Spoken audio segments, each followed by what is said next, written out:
Matt and his wife lived in the countryside, and if there was one thing Matt hated, it was spending money. One day, a fare came to town. "Let's go, Matt," his wife said. "We haven't been anywhere in ages."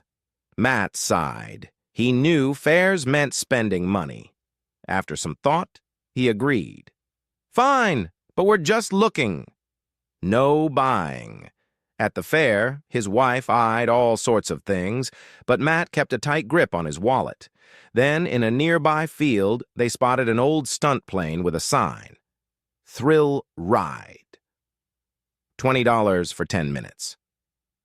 Matt had never been in a plane before, and he was tempted. But paying for two? No way. "I've only got $20, he told the pilot. "Can my wife ride for free?"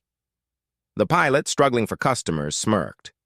"Tell you what, if neither of you screams or shouts during the flight, she rides free." "Deal," Matt said. They climbed in, and the pilot took off, doing every trick in the book. Loop-de-loops, sharp dives, barrel rolls. But not a single peep from Matt or his wife. Finally, the pilot gave up. "All right, I admit it. You win. You kept quiet the whole time." "Thanks," Matt said. "But I gotta tell you, it wasn't easy, especially when she fell out." A distinguished young woman on a flight from Switzerland turned to the priest seated beside her. "Father, may I ask a favor?" "Of course, my child," the priest replied. "I just bought an expensive hairdryer that exceeds the customs limit, and I'm worried they'll confiscate it. Would you be willing to carry it through for me? Perhaps under your robes?" "I'd love to help, dear," the priest said. "But I must warn you, I will not lie." "With your honest face, Father, no one will question you," she assured him. When they reached customs, she let the priest go ahead. The officer asked, "Father, do you have anything to declare?" The priest smiled. "From the top of my head to my waist, I have nothing to declare." Puzzled, the officer asked, "And from your waist to the floor?" "Ah," the priest said, "I have a marvelous little instrument designed for use on a woman, but as of yet, unused." Roaring with laughter, the officer waved him through. "Next!"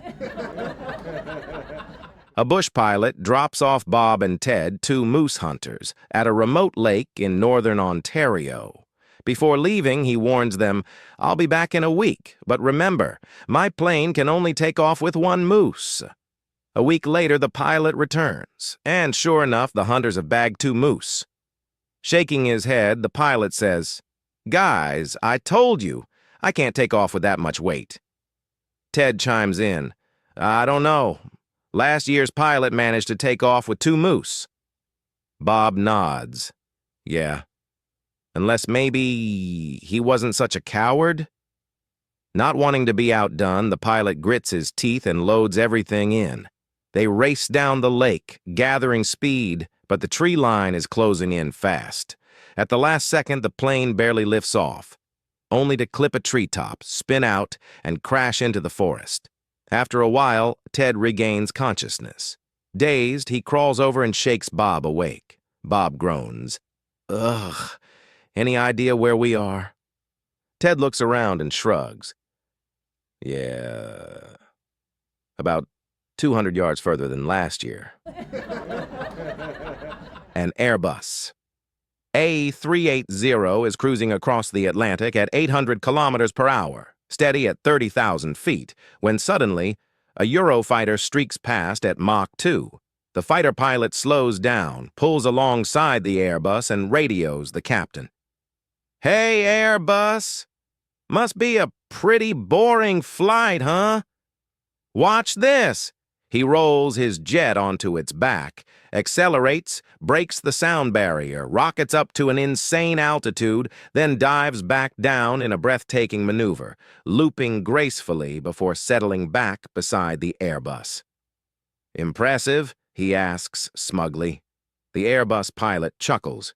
"Very, but now watch this." The fighter pilot watches, but nothing happens. The Airbus keeps flying, same speed, same altitude, just cruising along. After 5 minutes, the Airbus pilot radios back. "Well, what do you think?" "Think about what?" the confused fighter pilot asks. "You didn't do anything," the Airbus pilot laughs. "Oh, but I did. I got up, stretched my legs, walked to the back, used the bathroom, grabbed a coffee and a cinnamon roll, and made plans for a date with a flight attendant tonight. Impressive?"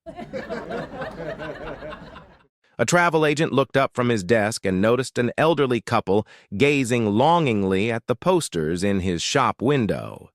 Pictures of exotic, glamorous destinations from around the world. He'd had a good week, and seeing their wistful expressions stirred a rare sense of generosity in him. He stepped outside and said, "I can see you'd love a holiday, but I know pensions don't stretch far. So I'm sending you on a luxury vacation, my treat, and I won't take no for an answer." Before they could protest, he ushered them inside, had his assistant book first-class flights and a 5-star hotel, and sent them on their way. A month later, the little old lady returned to his shop. "So, how was the trip?" the agent asked eagerly. "Oh, it was wonderful. The flight was exciting. The hotel was beautiful. I just wanted to come back and thank you." Then she frowned. "But there's one thing I don't understand." "What's that?" the agent asked. She leaned in and whispered, "Who was that old guy I had to share the room with?" A flight crew is landing at an unfamiliar airport. The control tower assigns them a runway, and as they approach, the pilot squints at it. "Does that runway look kind of short to you?" The co-pilot nods. "Yeah, really short. I thought it was supposed to be longer." "Me too." The pilot frowns. "All right, full flaps." "Full flaps set. I want thrust reversers the second we touch down." "Standing by?" "And full power once reversers are engaged." "Roger that." "I'm aiming for the very edge of the runway. Brace yourself." They slammed down, hit the thrust reversers, stomped the brakes, and just barely managed to stop before running into the grass. "Good Lord," the pilot gasps. "That's the shortest runway I've ever landed on." The co-pilot looks around and mutters, "Oh yeah, but look how wide it is." A statistics professor is heading to a conference and passes through airport security, where officers immediately find a bomb in his carry-on bag. Naturally, he's hauled off for interrogation. "I don't get it," the officer exclaims. "You're a respected academic, a family man, a pillar of your community. Why on earth would you try to blow up a plane?" "Oh, no, you've got it all wrong," the professor interrupts. "I never intended to blow up anything." "Then why bring a bomb on board?" "Simple," the professor explains. "Statistically, the probability of a bomb being on any given flight is 1 in 1,000. That's high enough to make me nervous." The officer stares, and the professor smiles. "But the probability of 2 bombs being on the same plane? That's 1 in a million. So by bringing my own, I dramatically reduce the risk of another one being there. Statistically, it makes my flight much safer." A beautiful woman and a teenage boy are seated next to each other on a plane, and turbulence begins to shake the cabin. Suddenly, the plane jerks into a steep nosedive. The captain comes over the intercom and says, "Ladies and gentlemen, we may not survive this one." Panic ensues. But the boy, calm in the chaos, turns to the woman and nervously says, "I'm really sorry to bother you, but if we're about to die, I've never kissed anyone before." The woman, a bit taken aback, decides to help him make the most of the situation and gives him a passionate kiss. The boy, now grinning, continues, "Thanks so much, but if we're really going down, I've also never touched you know." The woman hesitates, then, realizing there's no harm in a little kindness, lets him have a brief moment of excitement. Afterward, the boy, even more thrilled, asks, "I hate to ask again, but before this is over, I've never made love. Could you help me with that?" She smiles, willing to go the extra mile to ensure he's lived a full life. But just as things are about to get a little more adventurous, the plane levels out. As the passengers depart, they thank the captain for saving their lives. The woman walks off, breathing a sigh of relief, and says to the boy, "Thank you so much for helping me make it through that. I never would have imagined I'd have such an experience." The boy grins and says, "Thanks, Mom. Maybe just a little bit longer next time, though." A Mexican, an American, and a Russian are flying on a plane. The Mexican, frustrated, shouts, "I can't stand my country," and tosses a tin of soup out the window. The American says, "I feel the same way," and throws a pie out the window. The Russian, shaking his head, says, "I can't take it anymore," and tosses a bomb out the window. The plane lands and the Mexican sees a young boy crying. Concerned, he asks, "What's wrong, kid?" The boy responds, "A tin of soup fell on my mom's head, and now she's dead." The Mexican shakes his head and says, "I didn't do that." Next, the American spots a little girl crying. He asks, "What happened, kid?" The girl sobs, "A pie fell on the windshield while my mom was driving and she lost control and drove off a cliff." The American sighs, "I didn't do that either." Finally, the Russian steps off the plane and notices a boy laughing hysterically. Curious, he asks, "What's so funny?" The boy giggles, "Daddy just farted and the whole house went boom!" An arrogant professor boards a plane and takes a seat next to an old man. Mid-flight, he decides to show off and challenge the old man to a game, thinking he's intellectually superior. He turns to the old man and says, "How about a little game to pass the time?" The old man looks over and asks, "What kind of game?" The professor explains, "We'll take turns asking each other questions. If you answer correctly, I'll give you $1. If you can't answer, you'll give me $1. Fair enough?" The professor grins, confident his knowledge will easily win the day. But to his surprise, the old man refuses. The professor, undeterred, raises the stakes. "All right, how about this? If I lose, I'll give you $2 instead of $1. No? $5? No? $10? No." Frustrated but determined, the professor offers a final deal. "If I lose, I'll give you $100. If you lose, you'll give me just $1. Deal?" After a moment's thought, the old man agrees, but only if he gets to ask the first question. "Go ahead," the professor says, practically salivating at the thought of winning. The old man asks, "What has 5 heads, 40 feet, and lives in a bucket?" The professor ponders for a while, turning the question over and over in his mind, trying to figure it out. After an hour of intense concentration, he gives up in frustration. He reaches into his wallet and hands the old man $100. "Well, what is it?" the professor demands, eager to know the answer.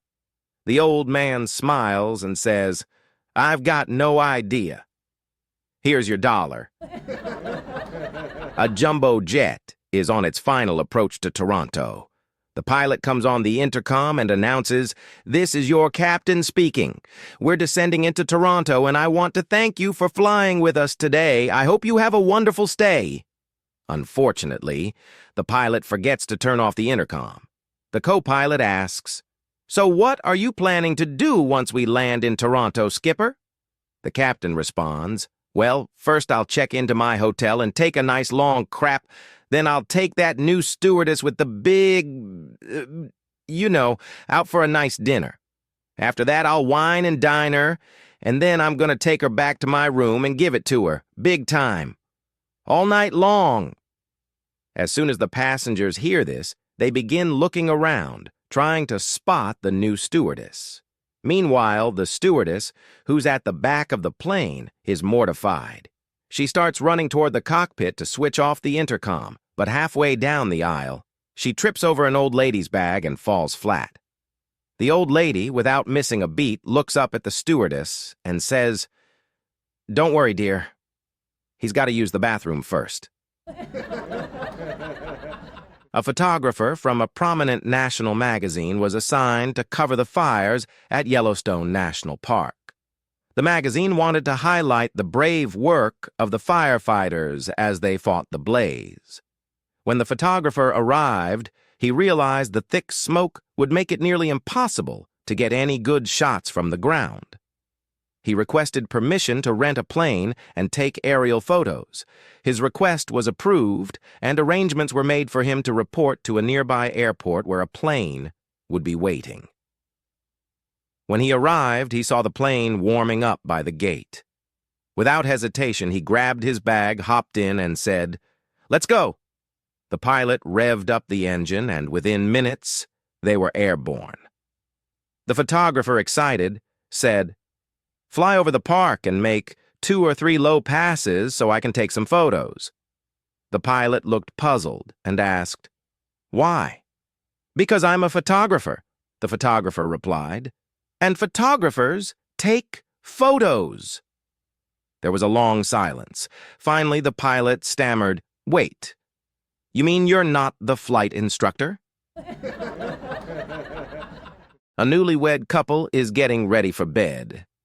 The wife steps out of the shower wrapped in a towel, still a little shy. The husband, trying to be playful, says, "Well, I've seen you naked. You don't need that towel anymore." The wife replies, "I just feel more comfortable this way."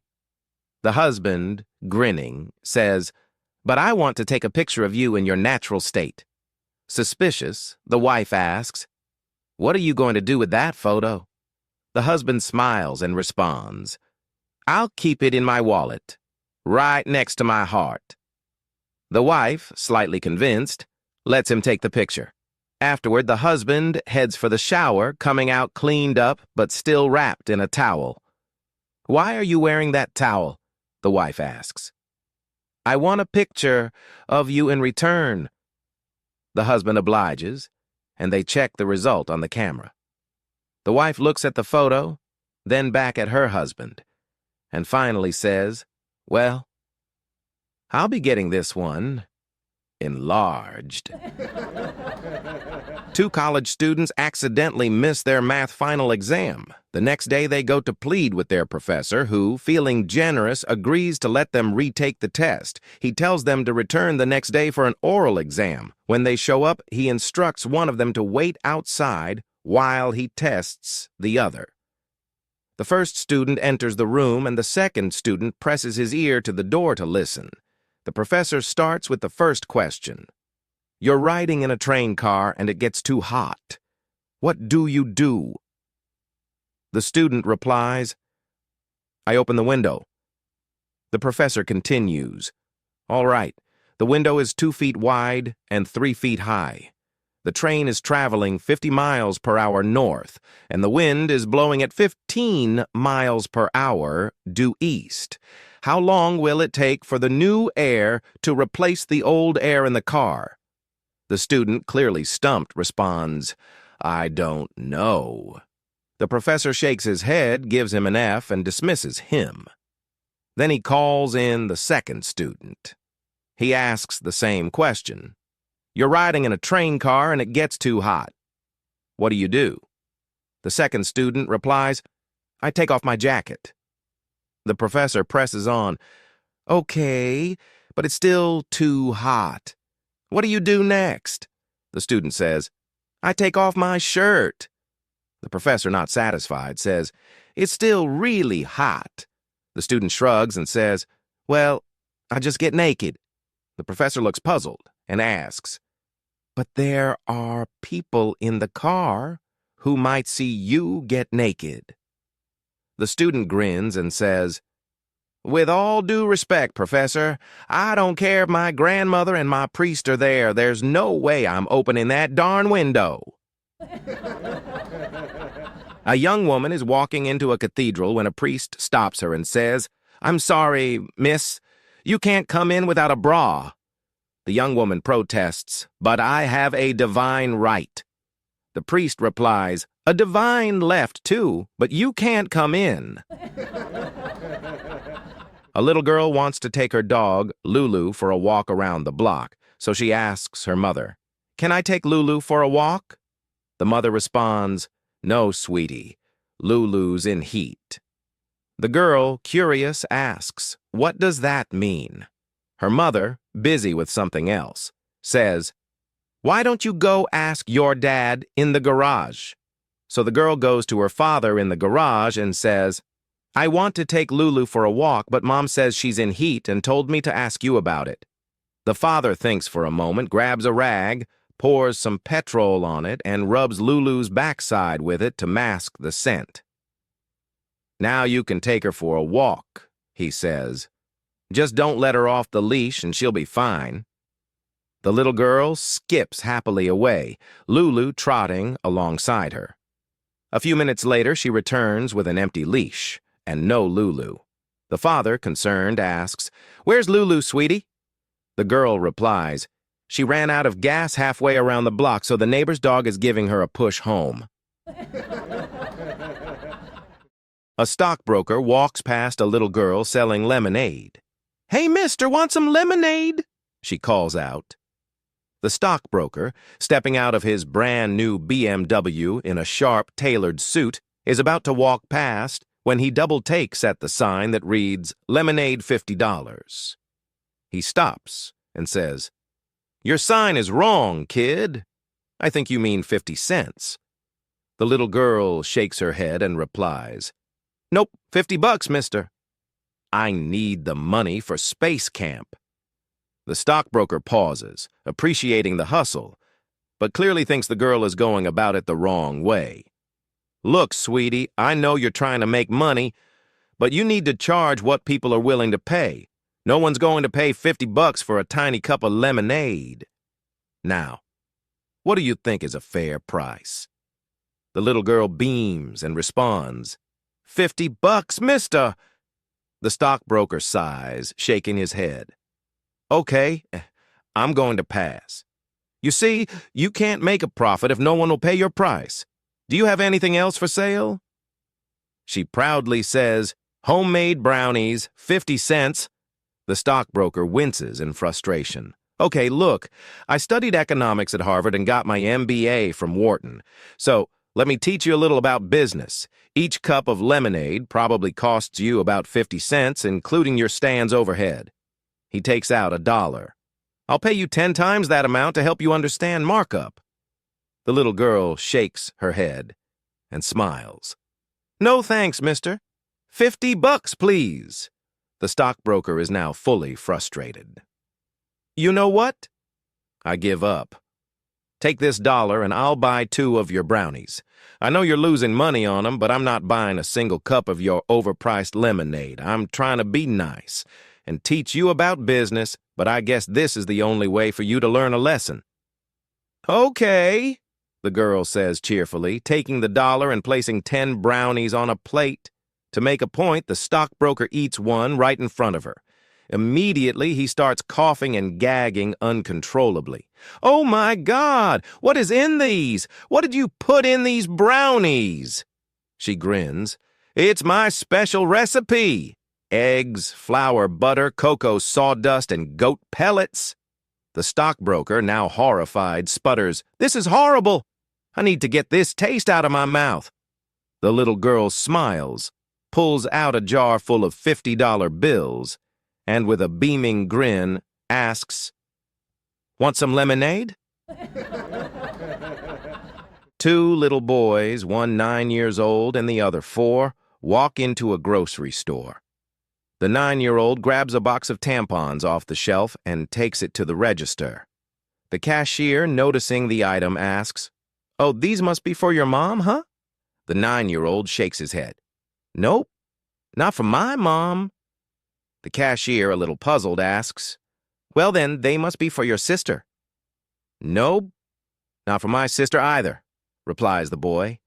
Now curious, the cashier asks, "Okay, not for your mom or sister? Then who are they for?"